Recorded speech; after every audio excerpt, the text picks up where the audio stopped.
Hey folks, Keith McGowan here. I am the Outboard Dad, here to help you have a better boating experience. Alright folks, the comments on my last video really blew up with the top 5 outboards of all time that are still running. So I got a lot of comments, a lot of people agreed. Some had motors that weren't on the list and they were offended. So please don't be offended. I have to agree, if you've had a motor for 35 years and it's still running, come on man. That's the proof right there. When something runs that long, you've taken care of it so well, obviously. I've had some guys also comment and say, I had this Nissan Tohatsu motor and we beat the crap out of it and it still runs. So, and then I think that guy said it finally died on them, but you know, of course, they take it out in areas where it's gonna get beat up no matter what they do. And they got the best use out of that particular motor. I've also had guys that have had 4-strokes for 20 years that they say are bulletproof. I've had marina guys saying that they love these new 4-strokes. All they do is maintenance. They don't have the fuel issues that they've had with the carbureted motors. So yes, you do have to take kind of the good with the bad depending on what you're working on. But a lot of the marina owners or mechanics from marinas who commented said, we love the 4-strokes. It's really all about maintenance. We're not going crazy doing all kinds of other work to these things like we did to the 2-stroke motors to keep them running. So is it less maintenance? I want your opinion out there if you've personally owned one, a 4-stroke motor, and it's run well for you. What is the brand? Because I need to do some research and find out what are the top 5 of the last 20 years, maybe to 25 years, in the 4-stroke realm. Let me know what you guys think. So let's continue the debate. 2-stroke versus 4-stroke. Are the old motors truly better, or is there progress that's been made with 4-stroke motors?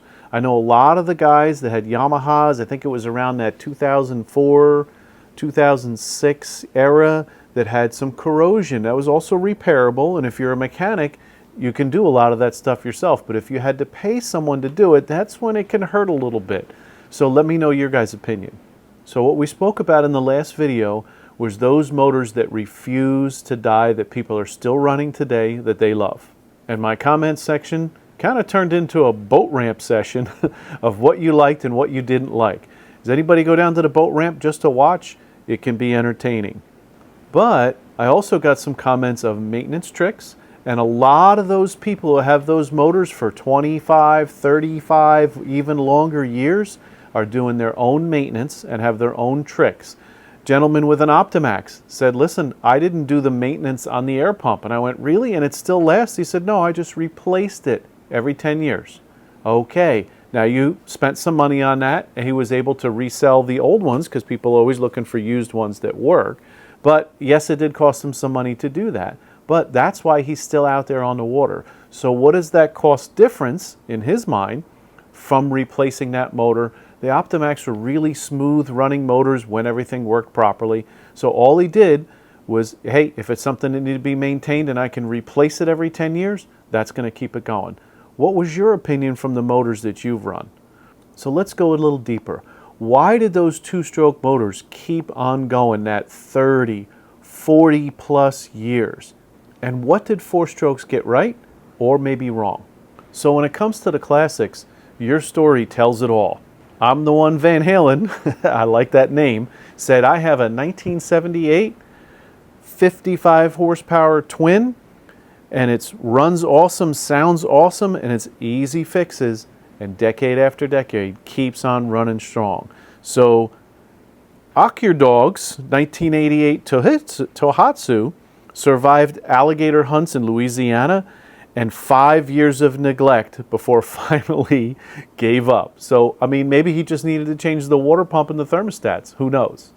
So it seems the reason for these older 2-stroke motors is simplicity. Let me know if you agree in the comment section, because those motors, they're not that sophisticated. Yeah, maybe they ran a little rough. Maybe they didn't idle that well, smoked. Woo, you know, they could smoke a lot. Especially, I've heard a lot of comments of guys, yeah, I didn't do 50 to 1, maybe I did 45 to 1. I always added a little extra oil to keep it running longer. And you could rebuild them with a basic tool set and a good manual, and they'll keep on running. And mechanics love them because they kind of forgive abuse. mismix the oil one time and you'll pay the price for it, but it's not always immediate. It'll still run. I had a 1979 85 horsepower Johnson, the V4 I keep telling you guys about that I love so much. And I was young, man. I was probably in my early 20s, and I mismixed that oil one time. I was short on oil, and I was really short. Instead of 16 ounces per gallon, I did 6 ounces per gallon. I had a 40-gallon tank in it. I probably put 25 gallons in it. So it was really short on oil.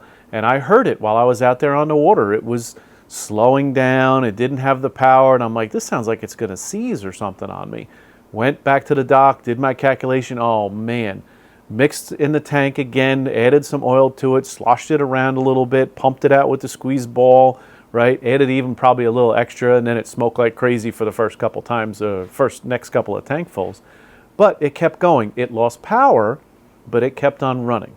Now, to be fair, 4-strokes are not the villain here. And let's face it, everybody's going to go to them eventually in the United States because there's no 2-strokes available. Now, I know you can buy some black market, they call it, or no name or whatever, and have it shipped over. That's your business if you want to do that. But most people want something they can go back to, a dealer or somebody that they know is going to maintain it and have some type of a warranty. And I'm not really sure what the warranties are for those black market motors or what you're going to do with them. Listen, I've worked on Suzuki's, Yamahas, Hondas with 2,000-3,000 hours on them. There's guys out there that are doing sea-tows and other type of businesses where they're putting 4,000 or 5,000 hours on these motors. But here's where the debate starts: complexity.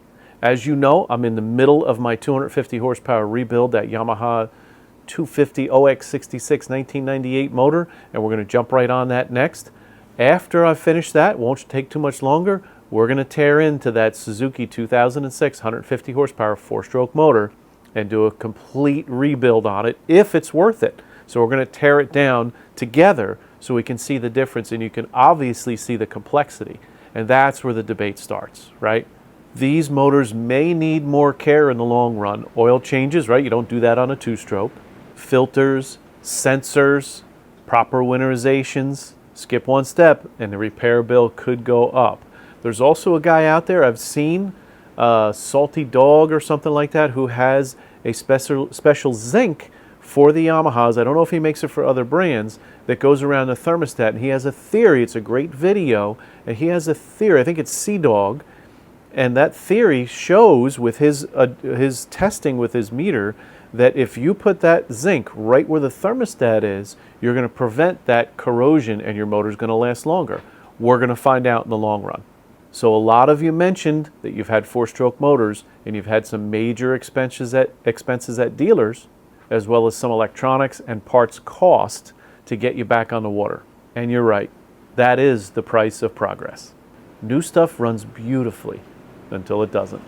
That's why you need this tool. Today's video is sponsored by the Ansel MR500 diagnostic tool if you're going to continue to do your own repairs on your 4-stroke motor.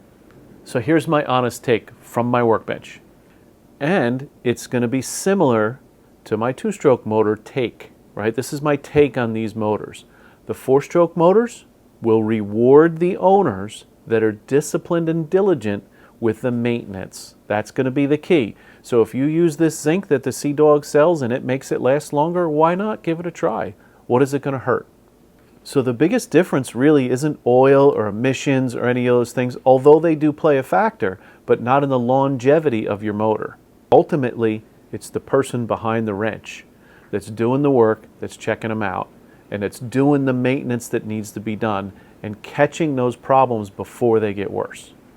So as you've seen in my videos, I have a 1998 Yamaha that has a bad piston. We're rebuilding and getting back out there, and it's still worth it. Probably a $3,000 rebuild if it's just the block. Not paying for the labor. This guy's going to put it back together himself. If you do it yourself, it's probably $1,000 worth of parts. But the 4-stroke that I have here, that's the Suzuki, we're going to find out how deep we have to go and if it's worth rebuilding or not. That's what we're going to test, and that's why we ran the motor first to make sure everything else functions properly before we dig in and go any further. What I didn't tell you about that Suzuki, it also has a cracked lower unit. Now, it's not where the gear oil is, it's out further on the cone, and it's a common problem. Most can be welded up and be okay. We're going to probably attempt a repair on that too. I have a few tricks I'm going to try. We'll see if it works out. If it does, you guys will know and you'll get the benefit from it. So maybe if we go a little deeper, maybe the real question is not so much which one is better, two-stroke or four-stroke, but which one fits your boating better. I know guys that go out, they don't go out that deep, you know, maybe a mile offshore, maybe they burn 20 gallons of gas. Not a big deal. Fuel is not a big deal then if you're not going that far. But I also know people who go out 50 miles almost every time they go out fishing. Now that fuel economy is going to make a big difference, and that reliability is going to make a big difference as well. So let me know in the comments what kind of boating you do and what motor has worked best for that style boating. So let's stir the pot up a little bit. If two-strokes were so good, why did they disappear? And if four-strokes are so advanced and so great, then why do so many people hold on to their two-strokes and keep investing in rebuilding them instead of buying something new? Drop your answers below in the comments. I want to hear your honest opinion.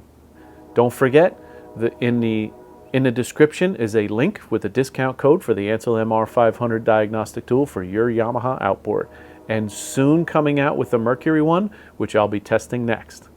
So which side are you on? The two-stroke team, the four-stroke team? Personally, I like them both in different ways. So what do you like? And if you're hunting for a used outboard motor, grab a hold of my used outboard motor buying guide on Amazon for $20. It is not a deep dive into any specific motor, but just the high points you need to do, or you need to check, that I've seen people miss year after year and say, I wish I had that book before I bought this motor or this boat that has this motor on it. And I'm offering for a limited time, if you send me proof of purchase at keith@outboarddad.com, I'll give you a half-hour session over the phone. It's a $250 value to help you with a motor that you're working on, or maybe a boat or a motor you're looking to purchase. That also includes if you buy the Ansel MR500 and you need help with the setup. Not only do I have a video here of when you first get it out of the box, plug it in, how to get it working, but also diagnosing your motor. keith@outboarddad.com, send that proof of purchase, and I'll be reaching out to you, and we'll be working together to get you back out on the water. So you know me, I'm Keith the Outboard Dad. I love the old two-stroke motors. I always will, but I also like these four-stroke motors. But I would love to hear from you the things that you do and share with the community how you keep your motors running so long. I love those secrets. I love the tips and tricks. Drop them in the comments, and we love to hear about them. And don't forget, soon we'll be tearing into that Suzuki motor. It's a 150 horse, four-cylinder, four-stroke motor, and I want to see, and I know you want to see, is it going to be worth it to do the rebuild? So stay tuned.